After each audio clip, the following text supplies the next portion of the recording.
బాపట్ల జిల్లాలోని సముద్ర తీర ప్రాంతాల్లో ఇటీవల కాలంలో జరిగిన అనేక ప్రమాదాలు కంటి మీద కొనుకు లేకుండా చేస్తున్నాయి. రామాపురం బీచ్ లో 6 యువకులు మృత్యువాత పడటంతో ఒక్కసారిగా అధికార యంత్రాంగం అప్రమత్తమైంది. బాపట్ల సూర్యలంక సముద్ర తీరంలో 3 రోజుల వ్యవధిలో 17 మంది సముద్రంలో గల్లంతయ్యారు. సమీపంలోని మెరైన్ పోలీసులు, గజ ఈతగాళ్లు సాహసం చేసి ప్రాణాలకు తెగించి వారిని కాపాడారు. కొన ఊపిరితో ఉన్న అనేక మందిని బతికించారు. మద్యం తాగి సముద్రంలోకి వెళ్లటం, ప్రమాదాలు కొని తెచ్చుకోవటం నిత్యం ఇక్కడ చోటు చేసుకుంటుంది.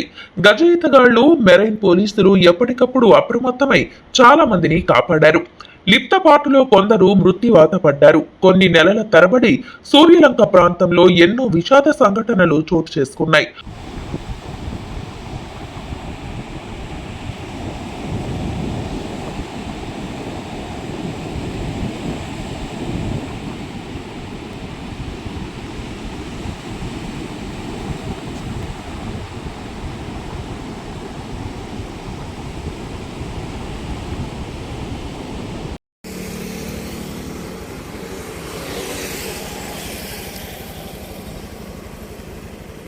పోలీసులు ఎన్ని భద్రతా చర్యలు చేపట్టినా కళ్ల ముందే సముద్రంలో కొట్టుకు వెళ్లిన సంఘటనలు కోకొల్లలుగా ఉన్నాయి. బాపట్ల సూర్యలంక సముద్ర తీరానికి విపరీతమైన ఆదరణ పెరగడంతో తెలంగాణ రాష్ట్రం నుండి ప్రతి సెలవు దినాల్లో అత్యధిక శాతం పర్యాటకులు విచ్చేస్తున్నారు. దీంతో ఈ పర్యాటక కేంద్రం కొన్ని సందర్భాల్లో కంట్రోల్ తప్పుతోంది. ఇదే సందర్భంలో చిత్తుగా తాగిన కొందరు యువకులు తాగిన మైకంలో సముద్రం లోతుకు వెళ్లి మృత్యువాత పడుతున్నారు. రామాపురం బీచ్ లో 6 యువకులు మృత్యువాత పడటంపై అధికారులు తీవ్ర స్థాయిలో స్పందించారు. సముద్రంలో సుడిగుండాల ప్రభావం అధికంగా ఉందని చెప్తున్నారు. దీనికి తోడు కొందరు యువకులు అజాగ్రత్త ఫలితంగా ప్రమాదాలు పెరిగిపోతున్నాయని భావిస్తున్నారు.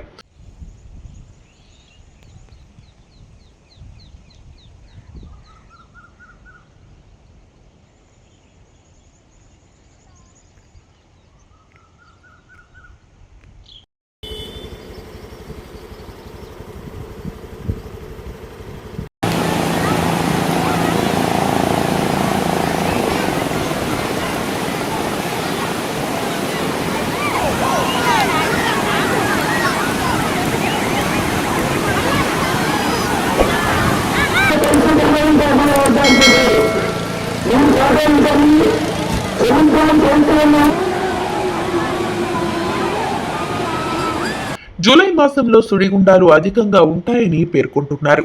ఈ సమయంలో సముద్రం లోతుకు వెళ్లి స్నానాలు చేయటం అంత మంచిది కాదని పేర్కొన్నారు. అందుకే ఈ నెల చివరి వరకు సముద్రానికి సెలవు ప్రకటిస్తే బాగుంటుందని అధికార యంత్రాంగం భావిస్తుంది. అయితే దాని మీద స్పష్టత లేదు. ఏ తేదీన ప్రవేశం కల్పిస్తారనే విషయాన్ని వెల్లడించడం లేదు. దీంతో దూర ప్రాంతాల ప్రజలు, పర్యాటకులు సముద్ర తీరానికి రావటం, ప్రవేశం లేకపోవడంతో తిరిగి వెళ్లటం జరుగుతుంది.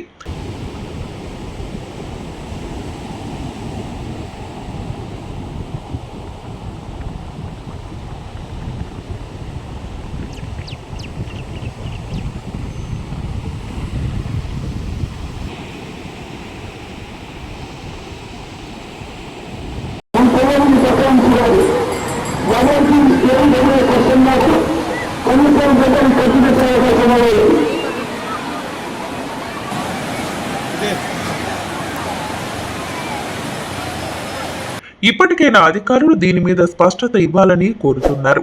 ఏ తేదీన సముద్రానికి సెలవు ముగుస్తుందో వెల్లడించాలని పేర్కొంటున్నారు. మొత్తం మీద కళకళలాడే సూర్యలంక సముద్ర తీరం ఇప్పుడు పర్యాటకులు లేక వెలవెలబోతూ కనిపిస్తుంది.